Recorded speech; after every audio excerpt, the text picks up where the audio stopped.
జడ్జీలు ప్రభుత్వ ఉద్యోగులు కారు. వారు ఒక ప్రత్యేకమైన సార్వభౌమ విభాగం. భారత అత్యున్నత న్యాయస్థానం సుప్రీంకోర్టు వెలువరించిన అత్యంత ప్రాధాన్యత కలిగిన వినూత్నమైన తీర్పిది.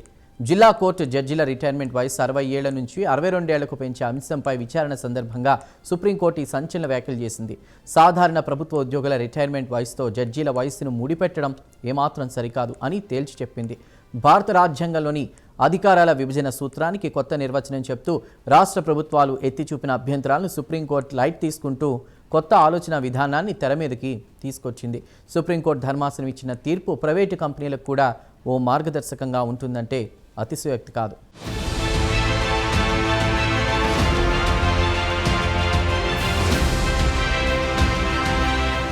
శరీరంలో అన్ని అవయవాలు కూడా ముఖ్యమైనవే అయినప్పటికీ తలకుండే ప్రాధాన్యం వేరు. అందుకే ఎంతో సున్నితమైన ఆ తలకు హెల్మెట్ తొడుక్కొని కాపాడుకుందామని చెబుతారు. అలాగే ప్రభుత్వ పాలనాపరమైన అన్ని వ్యవస్థల్లోనూ జ్యుడిషియరీకుండే ప్రాధాన్యాన్ని తొలిసారిగా భారత సర్వోన్నత న్యాయస్థానం నిర్వచించింది అంటున్నారు న్యాయ నిపుణులు. ఇక విషయంలోకి వెళ్తే భారత ప్రధాన న్యాయమూర్తి సూర్యకాంత్, జస్టిస్ జోయ్ మాల్యా బాగ్చి, జస్టిస్ వి మోహన్లతో కూడిన సుప్రీంకోర్టు త్రిసభ్య ధర్మాసనం ఆల్ ఇండియా జడ్జెస్ అసోసియేషన్ దాఖలు చేసిన పిటిషన్పై విచారణ చేపట్టింది.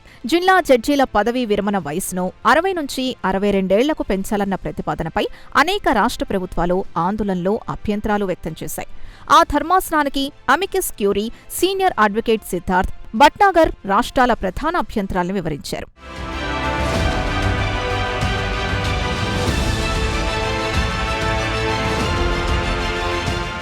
వాదనల సందర్భంగా రాష్ట్ర ప్రభుత్వాలు సామాన్యమైన అంశాన్ని కోర్టు ముందు పెట్టాయి. ప్రభుత్వ ఉద్యోగుల రిటైర్మెంట్ వయసు తక్కువగా ఉన్నప్పుడు జడ్జీల వయసు పెంచితే తమపై వివక్ష చూపుతున్నారని ఇతర ప్రభుత్వ ఉద్యోగులు క్లెయిమ్ చేసే అవకాశం ఉందనేది రాష్ట్రాల భయం.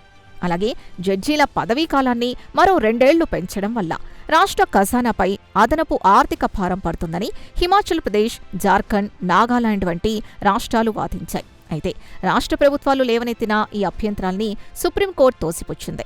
ధర్మాసనం తన ఉత్తర్వుల్లో అత్యంత కీలకమైన రాజ్యాంగ స్పష్టతనిచ్చింది. న్యాయాధికారులు ప్రభుత్వ ఉద్యోగులు కారని రాజ్యాంగబద్ధ వ్యవస్థ కింద వారిని రాష్ట్ర ప్రభుత్వాలే నియమించినప్పటికీ వారు ఒక ప్రత్యేక స్వతంత్రమైన వర్గంగా ధర్మాసనం అభివర్ణించింది. ప్రభుత్వ ఉద్యోగులతో జడ్జీలను పోల్చడం తగదని కోర్టు స్పష్టం చేసింది.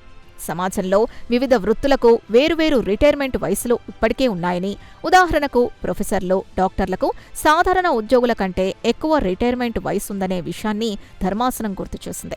న్యాయ వ్యవస్థలో అనుభవం అనేది అత్యంత విలువైన ఆస్తి అని, సుదీర్ఘ అనుభవం ఉన్న జడ్జీలు వ్యవస్థకు ఎంతో అవసరమని పేర్కొనడం గమనించాల్సిన అంశం.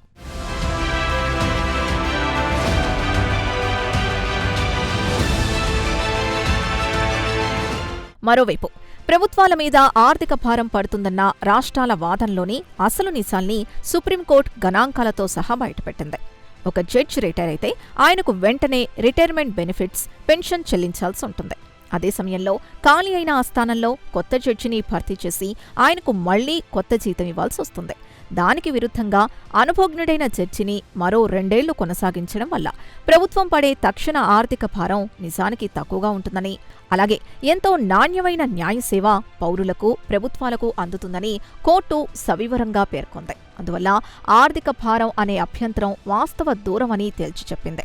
మరోవైపు ఇప్పటికే తెలంగాణ న్యాయాధికారుల వయస్సును 61 ఏళ్లకు పెంచగా తమిళనాడు, మధ్యప్రదేశ్ రాష్ట్రాలు కూడా దీనికి సుముఖత వ్యక్తం చేశాయని కోర్టు ప్రస్తావించింది.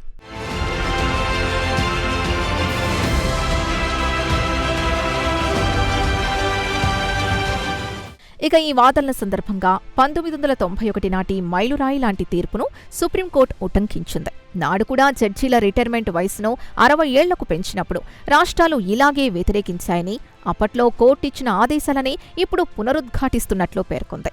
హైకోర్టుల అభిప్రాయాలతో సంబంధం లేకుండా, ఇతర ప్రభుత్వ ఉద్యోగుల వయసులతో ముడిపెట్టకుండా అన్ని రాష్ట్ర ప్రభుత్వాలు తక్షణమే దీన్ని అమలు చేసేలా చొరవ చూపాలని సూచించింది. జిల్లా జడ్జీల రిటైర్మెంట్ వయసును 60 నుంచి 62 ఏళ్లకు పెంచడంపై రాష్ట్రాల ప్రభుత్వాలు త్వరలోనే స్వతంత్రంగా నిర్ణయం తీసుకోవాలని ఆదేశించింది. సుప్రీంకోర్టు తీర్పులో కీలకమైన అంశం ఏంటంటే, న్యాయమూర్తులు ప్రజాసేవకులే తప్ప ప్రభుత్వానికి లోబడి పనిచేసే కార్యనిర్వాహక ఉద్యోగులు కారు అంటూ క్లారిటీ ఇవ్వడం గమనించాలి. వారు రాజ్యాంగబద్ధమైన సార్వభౌమత్వంతో కూడిన న్యాయాధికారాన్ని చెలాయించే స్వతంత్ర వ్యవస్థగా అభివర్ణించింది. సుప్రీంకోర్టు ఇచ్చిన ఈ వినూత్న తీర్పు దేశంలో జిల్లా స్థాయి న్యాయ వ్యవస్థ స్వయం ప్రతిపత్తిని మరింత పరిరక్షించడమే కాకుండా వేలాది మంది జడ్జీల అనుభవాన్ని దేశానికి అందించేలా ఒక సరికొత్త దిశానిర్దేశం చేసే అవకాశం ఉందంటున్నారు న్యాయ నిపుణులు.